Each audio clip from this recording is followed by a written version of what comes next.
All right, so good morning. This question is from the topic of current electricity. The level of the question is bit intermediate, and the kind of question this is very graphical. A figure is given, which can confuse the students. So my job is to give you detailed explanation of as to what is happening. Uh, First, read the question. I will just increase the size of the question so that you can read it carefully and take your time to. So I hope you can read the question. Just take 2 minutes to read the question first. Okay, so it's a situation of a 12-volt battery and connected in a certain manner. So this is the circuit, a circle of 4-meter radius. Okay, using a wire which has a resistance of 2 1 by 2 pi ohms per meter. Let me see if it is 1 by, okay. The pi is in the denominator. Okay, so this is not the pi. The pi is here. Okay, this is the pi we are referring to. All right. Anyway, so you know this wire is the one which is the resistor. The question is how much current is being drawn from the battery. I hope you have read the question. I will reduce the size of the question. It will give me some area to write on. Okay, so I'm just going to reduce the size of this question. You can hopefully still read it. Anyway, okay, so let's uh, get going on solving this problem.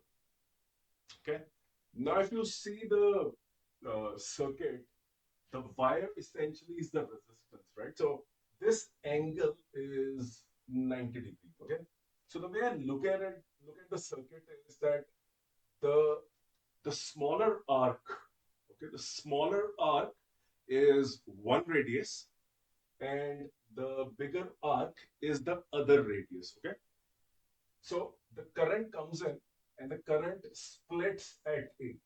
This is the node where the current splits. So one part of the current goes here. Okay, so let the total current be I. One part of the current goes on the larger arc. The other part of the circuit goes through the smaller arc, like this. Okay, so the current splits into two parts. Now let's look at the circle, okay, and think what is the meaning of the larger and the smaller arc. Okay, let me just redraw this. Okay, so this is the situation.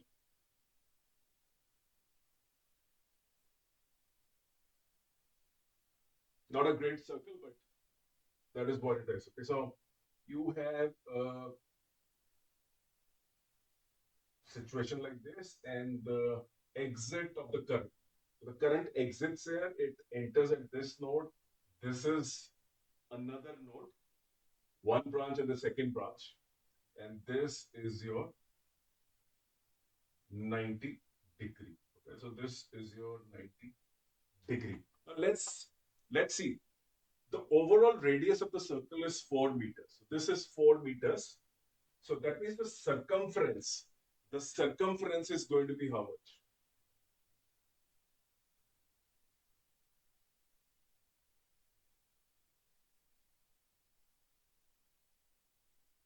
This is the circumference of the wire, whose resistance per meter basis is this. If you notice the lower arc, which is A, B, right? This arc, what is the resistance?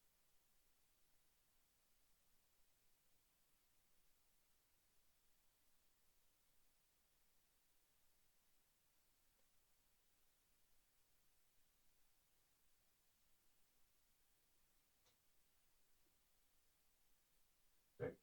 So the lower arc, because this angle is 90 degrees, 1/4 of the total wire length. So I have calculated the resistance of the lower arc. Okay. This is where the current splits. And now the value of the resistance which you get, okay, for the lower arc is 4, and this is 1 ohm. So this is 1 ohm. 1/4 of the wire is 1 ohm. The balance, part of the arc will be 3/4 of a circle, right? So if 1/4 is one ohm, then 3/4 of the arc is what? Is going to be thrice as much, right? So this is going to be equal to RAB upper part is going to be 1 by 2 pi into 3 by 4 into 8 pi. So this goes away. This is 4 is equal to 3 ohms. So we know this resistor is 1 ohm and this resistor is 3 ohm. Now, when I started discussing this question, I told you the confusion is because of the circle.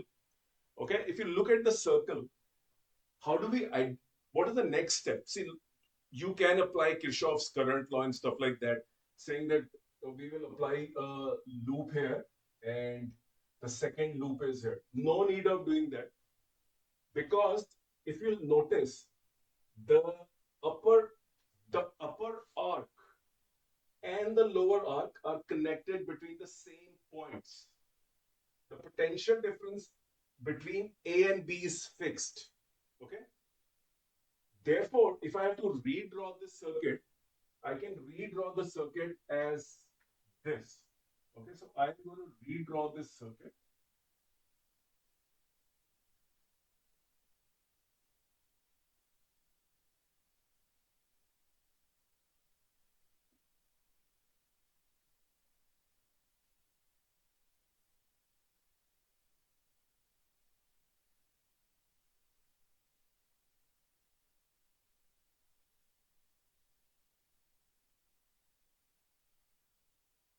Since the two arcs are between the same potential difference, they are in parallel. Okay, that makes our life so simple now. If we find the equivalent resistance between AB, so the equivalent resistance is between AB, this becomes equal to 3 into 1 upon 3 plus 1, right? So this becomes 3/4 of an ohm. Now we know the total resistance in the circuit. So this circuit can be reduced, right? So you can redraw the circuit and say the circuit now looks like this. So this is 3 by 4 ohms and this is 12 volts, okay? So what is the current being drawn? This is 12 divided by 3 by 4.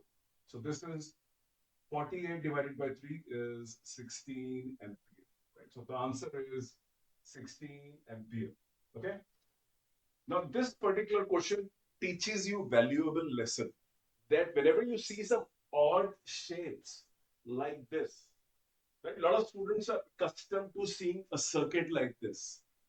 Okay, the resistance should be looking like a resistance, but that is not necessary. They can give you a wire of square shape, they can give you a wire of triangular shape. Okay, so let me give you another example, though this is not part of the question, but you could get a question like this also. So let's say you are given a triangle, right? You are given a triangle like this, and this is the battery. Okay, this is the battery. Now you can still be given the perimeter of the triangle and you can be given the per meter length resistance. What is the resistance per meter? It is given to you.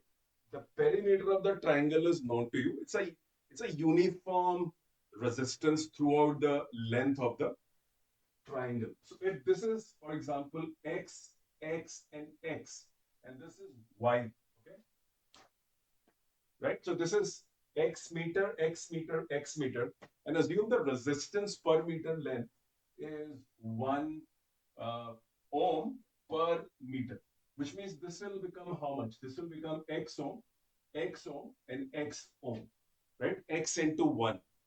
Now, if you notice A and B, right? A and B have AB direct as a resistor of x ohms, and then these two are in series. Okay, these two are in series. X and X are in series. I hope this is making sense. Now the circuit becomes 2x and x, and this is your y. Okay. So these two are in parallel law, and you can find the equivalent resistance and calculate the value of the current being drawn from the battery. This is why volts. The point I'm trying to make is please don't get into any confusion. If you see odd shapes, it is not necessary for your examiner to give you this. They can give you any shape. You just need to focus on the distribution of the current and the shape, whether the potential difference is identical in both the cases, parallel, right? So A and B are connected between the same two wires, whether it's a circle, whether it's a triangle, whatever it is, you should be able to solve such questions with ease. I have a fantastic playlist of current electricity and circuits. Please go and watch it. Some right from the basics of drift velocity to the Ohm's law, which is studied at microscopic level, followed by equivalent resistance, followed by Kirchhoff's voltage law, current law, heating effect of current, the potentiometer, voltmeter, ammeter. Everything is given in that playlist. Go and watch it. Okay, it'll give you a lot of benefit by way of making you understand conceptually. You cannot memorize this subject. Okay, after a while you will start forgetting it. So it's better to strengthen your concept and practice conceptual questions. And last time also I told in one of my videos that please do reasoning and assertion. A reasoning and assertion forces you to think about the reasoning, which is what the concept is, right? The reasoning has to be clear. Why are we doing this? When I looked at this question, I had two streams of thoughts in my mind. One is, do I go for Kirchhoff's current law and Kirchhoff's voltage law, or can I go for a simplified lower level complexity thinking? I chose the lower level complexity thinking. If I had failed, I would have gone to the next level because the circuit initially looked very complex to me, but I had a good look at it and I realized these are two parallel circuits. Just a gimmick to convert the resistor into some sort of wire. So I hope you enjoyed this video. Please do subscribe to this if you're interested in conceptual videos. Please put your comments. Please give me suggestions, and I'm open to them so that I can prepare videos accordingly. Thank you very much again, and wait for my next video.